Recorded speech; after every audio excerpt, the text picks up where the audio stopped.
On le sait, les footballeurs professionnels ont la chance de profiter de salaires très confortables et ne parlons même pas des stars, qui émargent à plusieurs millions d'euros par an.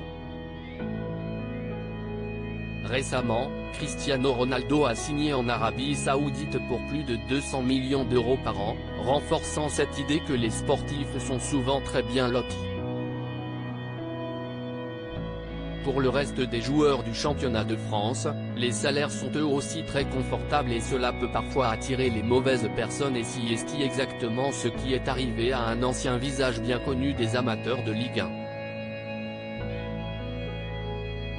D'après les informations du Parisien, Bryan Dabo, milieu de terrain de 30 ans, passé notamment par Montpellier et la Saint-Étienne, a bien failli être la victime d'un couple d'escrocs, ce lundi 6 février dans la capitale.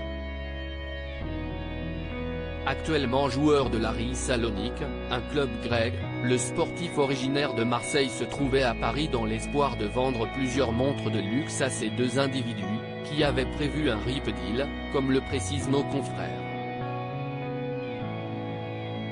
En fait, le couple avait prévu de payer le footballeur avec de faux billets et l'arnaque aurait pu leur rapporter gros, puisque les trois montres sont estimées à près de 178 000 €.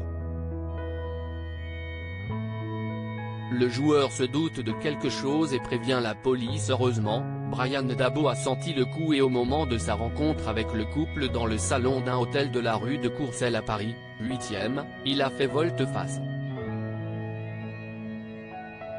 Alors que les acheteurs étaient censés lui faire un virement sécurisé, les deux escrocs, un Italien de 43 ans et une Roumaine de 36 ans, sont arrivés avec une liasse de billets de 200 €, ainsi qu'une compteuse pour estimer l'argent.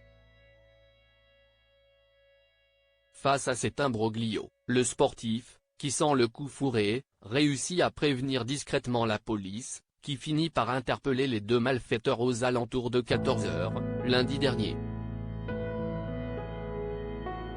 Après vérification, les billets étaient factices et les policiers du commissariat du 8e arrondissement de Paris ont pu les placer en garde à vue.